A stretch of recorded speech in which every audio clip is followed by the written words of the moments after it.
It's a rainy day. Rain, rain, rain, rain. Rain on top of rain and pure rain. Yes, my people, a lot of rain, but still going in. Still on my way to work. Don't know it go. Kids are coming out to school, so you still have to make sure that you go in. You understand? Alright, my viewers and subscribers. So we're going to be talking a little bit about the West Indies Test captaincy. Yes, man. I tell you, a couple days ago, we heard that the new Test captain will be announced by the end of this week. And I know that fans are really anticipating. You understand? We already know the 6 candidates, you know, are the 6 nominees. So, you know, we're waiting to see who they will go with. I mean, whenever I do a video and put up about this, I see people put in who they think should get it and who is not qualified and who is qualified. You understand?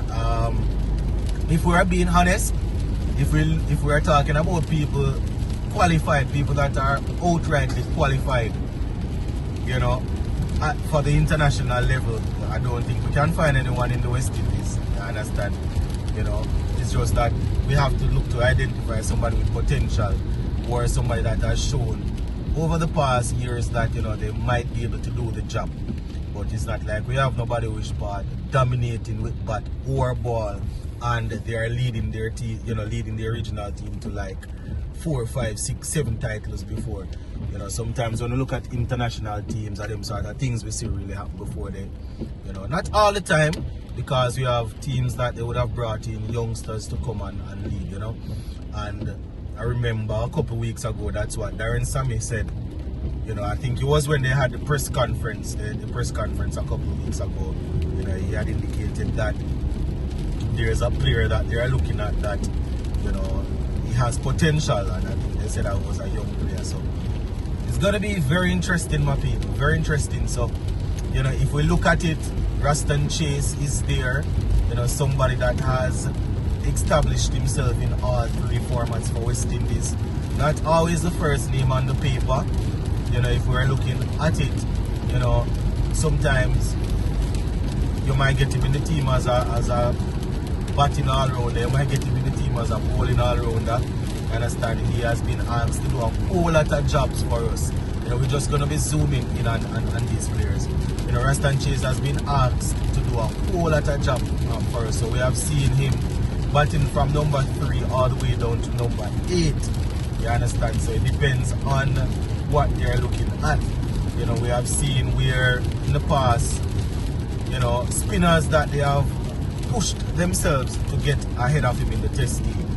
You know, so one might say that he might not make the team as an out-and-out spinner.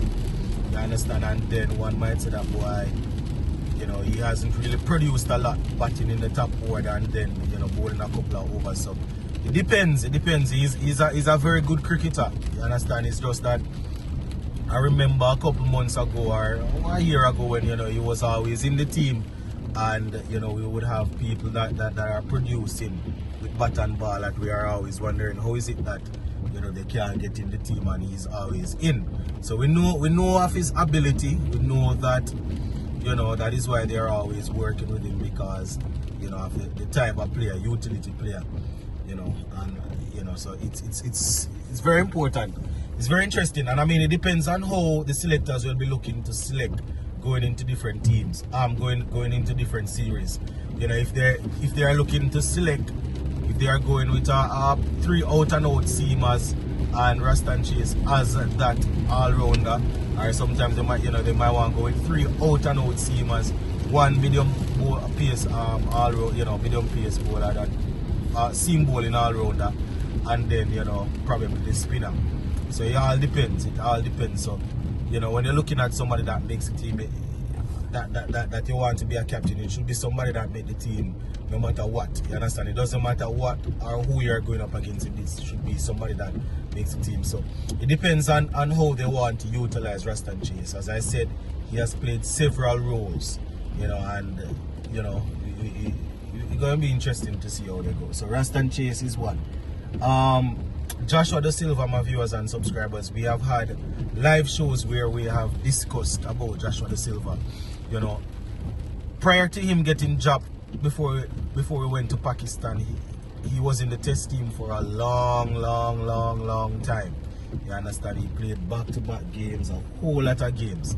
I don't think he actually got dropped since he made his debut for Shane Dorich. I think it was Shane Dorich that was injured. I think it was in 2020, 2021.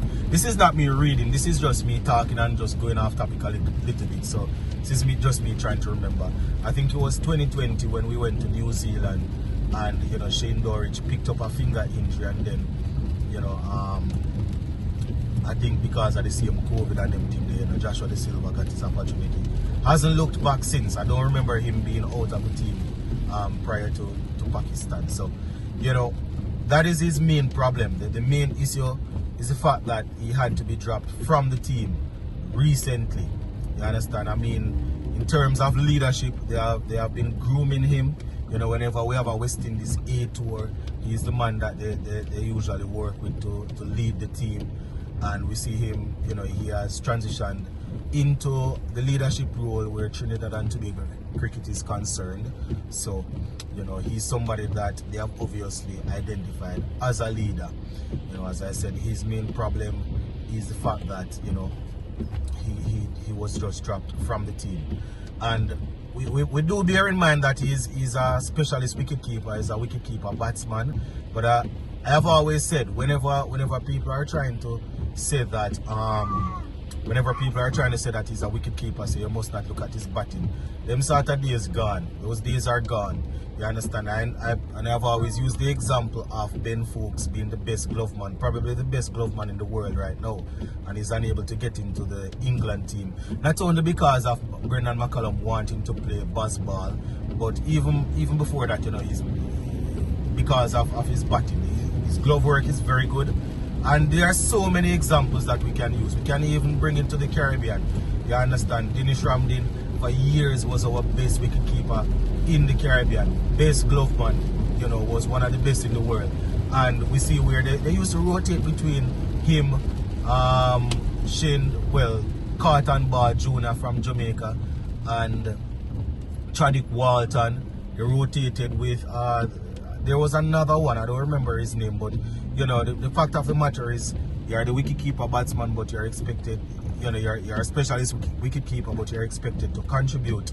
And anywhere across the world you look, that people, even in test cricket, you know, not saying that I see England do something where they go with Ben, you know, what's his name, Johnny Bairstow, and he probably put down quite a few chances behind the wicket, and you know, he would come and score runs. Personally, I like my specialist wicketkeeper to be able to back up my pace bowlers in a test match. So I want that. But if you look at any team, they're always going to go, they want a good glove man, but they rotate man out most of the time because of the batting, not because of the wicket keeping. So, you know, that is it where he's concerned. You understand? And his average isn't the best. You know, if you compare him to wicket keepers that we have had in the Caribbean, he's probably not too far off. But that is the problem that we have in the Caribbean. We like to compare our players with people from the Caribbean. If we're looking to compete at the world stage, you know, we should be looking at how far away we are from, you know, how far apart we are from the guys that are actually at the top. So that is the issue with Joshua Da Silva.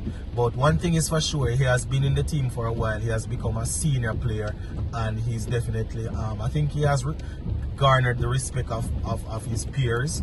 You understand? As I said, it's probably going to be tough because of what happened leading to Pakistan. So that is, we have two there. Right, the next one we have is Tevin Imlach.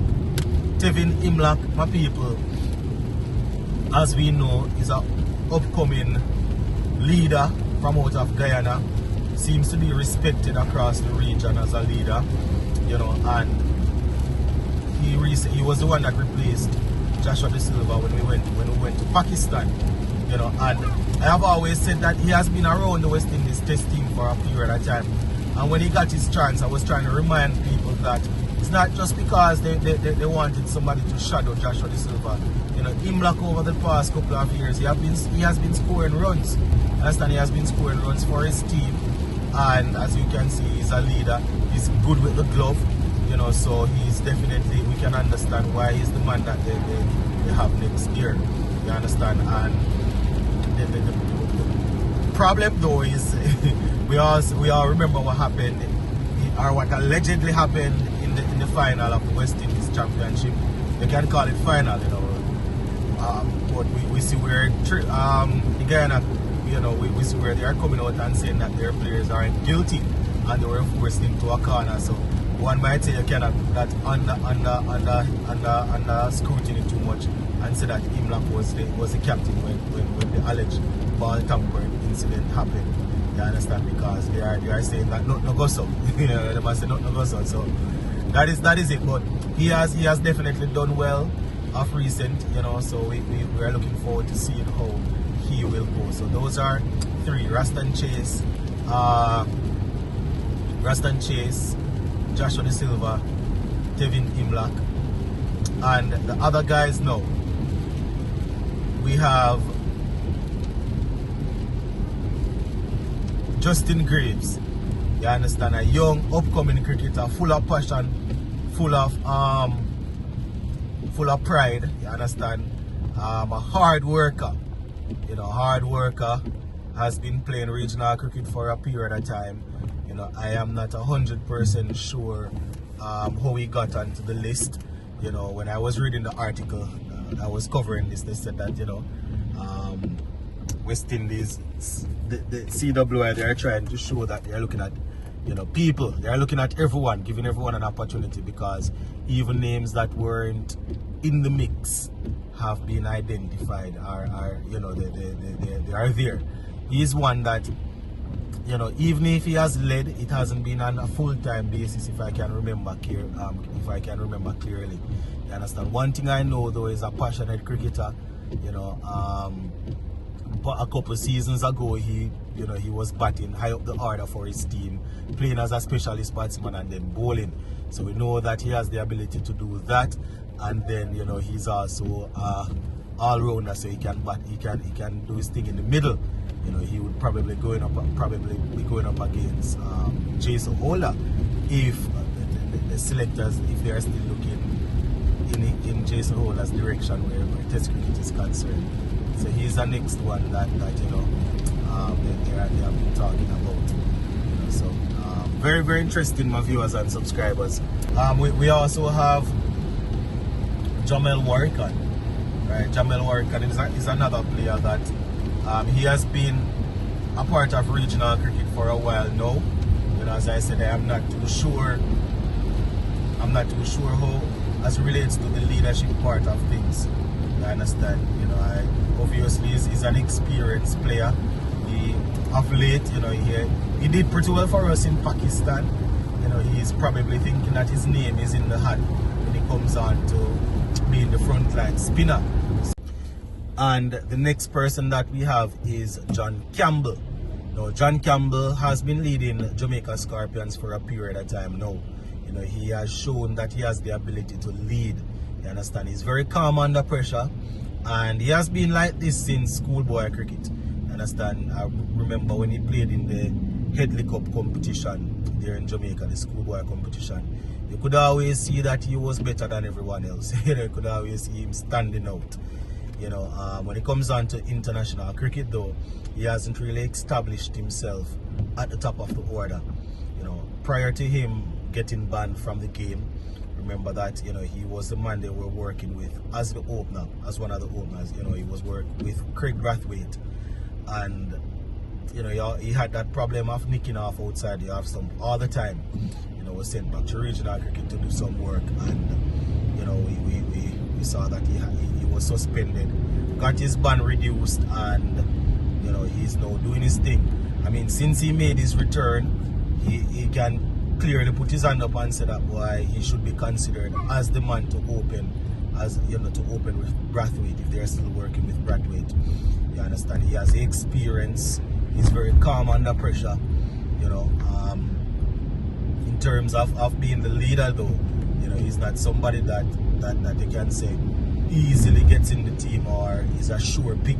So I personally believe that the captain should be a sure pick. The thing though is, with the new coach and new everything that they are doing, it might be a case where, you know, probably only 2 or 3 people you can say they are sure picks, and then everybody else is, you know, they would be trying with them and seeing, you know, if they can build the team and things like that. So might be, you know, the coach might be willing to say, all right, let's appoint somebody that we're going to build with, you know. So going to be very interesting.